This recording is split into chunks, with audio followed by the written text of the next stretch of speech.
चला तर मग आपण चुरमा लाडू बनवायचे आहेत, त्याचं साहित्य पाहूया।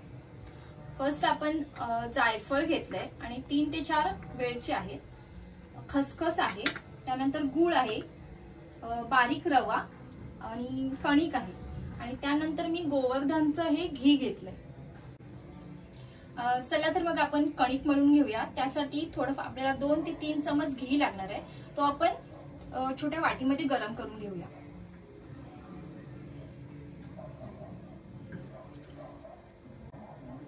आता आपण ही वाटी गॅसवर ठेवून ती थोडंफार गरम करून घेणार आहोत।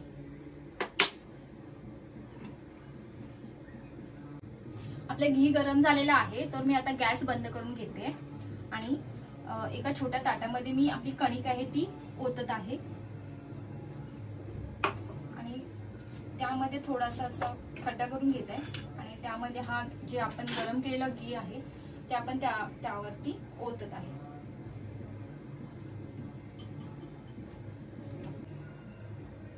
त्यानंतर जो आपण बारीक रवा घेतला आहे तो सुद्धा मी त्यामध्ये घालून घेत आहे। आता ते छानपैकी मी मिक्सअप करून घेते आणि ते हाताने मळून घ्यायचं आहे। आता हाताने मी ते थोडं थोडं असं मळून घेत आहे। पिठाला चांगली बाइंडिंग येईपर्यंत आपण हा पीठ मळून घेणार आहोत। आता मी हे पाणी घालून थोडंसं मळून घेणार आहे।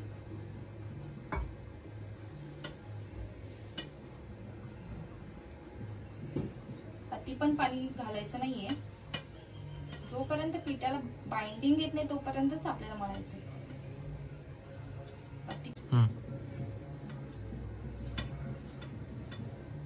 कणिक अति पाणी टाकून सुद्धा मळू नये, कणिक ही थोडी जाडसरच असू द्या। त्यानंतर आता आपली जो आपण जी कणिक मळली आहे ती फायनली तयार झालेली आहे।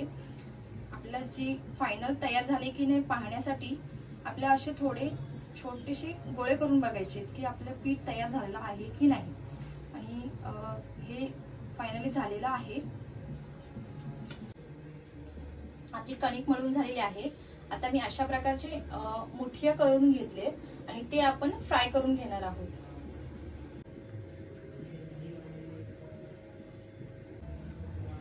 चला तर मग आपण जे आपण मुठिया बनवले ते आपण फ्राय करून घेणार आहोत। त्यासाठी मी गॅस चालू करते।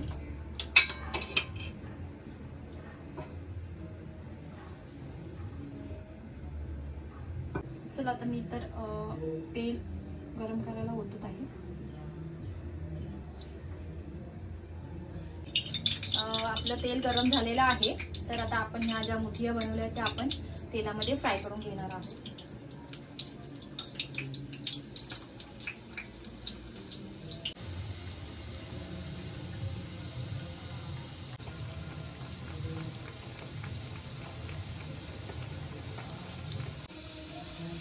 जे आपण मुठिया बनवल्या त्या गोल्डन होईपर्यंतच आपल्याला फ्राय करून घ्यायच्या आहेत, अतिशय लाल करायच्या नाहीये।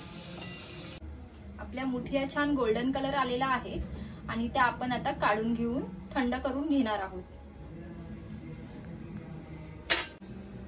आपले मुठिया थंड झालेले आहेत, आता आपण त्याचे छोटे छोटे तुकडे करून घेणार आहोत।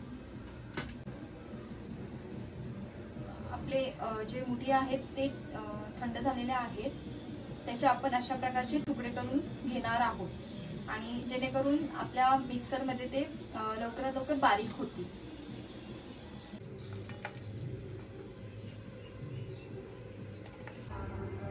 आता जे आपण तुकडे करून घेतले होते ते आपण आता मिक्सरला बारीक करून घेणार आहोत।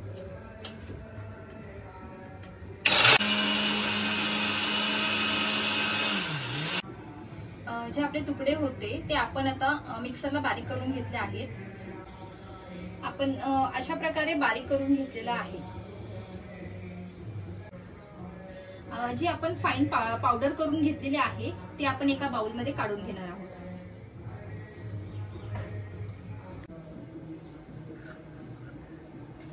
मी आता या कढईमध्ये घी घालून घेणार आहे, जे गोवर्धनचं घी आहे ते त्यामध्ये मी 2 ते 3 चमच घी घालतेय.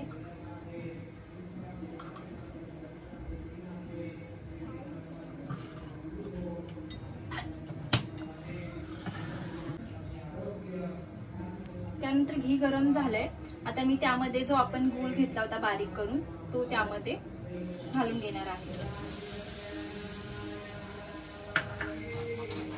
घी फक्त मेल्ट करून घ्यायचं आहे, अति लाल करू द्यायचं नाहीये, जेणेकरून आपले लाडू सॉफ्ट होतील.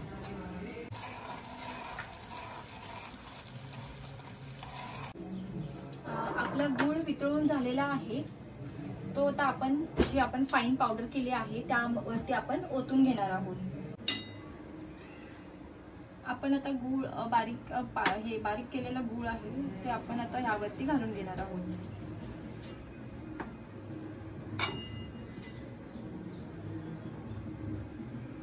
जितकं पावडर मध्ये मावेल तेवढंच आपण ते गूळ घालून घेणार आहोत आणि मिक्स करणार आहोत.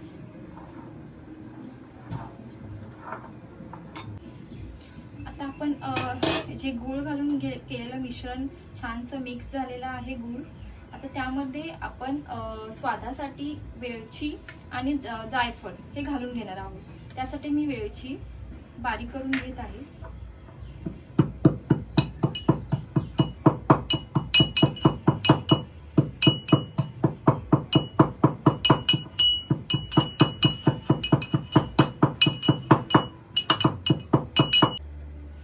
जी आपण बारीक केलेली वेलची आहे ती आपण काढून घेऊन मिश्रणामध्ये मिक्स करणार आहोत आणि त्यावरती थोडंफार जायफळ किसून घालणार आहोत. जे आपले छान मिश्रण तयार झालेलं आहे, जे आपण आता लाडू वळून घेणार आहोत, त्याआधी आपण थोडंफार हाताला घी लावून घेणार आहोत, जेणेकरून आपल्या लाडूला छान चमक येईल. आता मी लाडू वळून घेत आहे.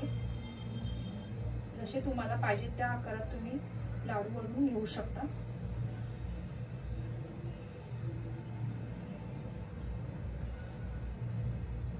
आता ते मी जी खसखस आहे त्यामध्ये डीप करून घेणार आहे.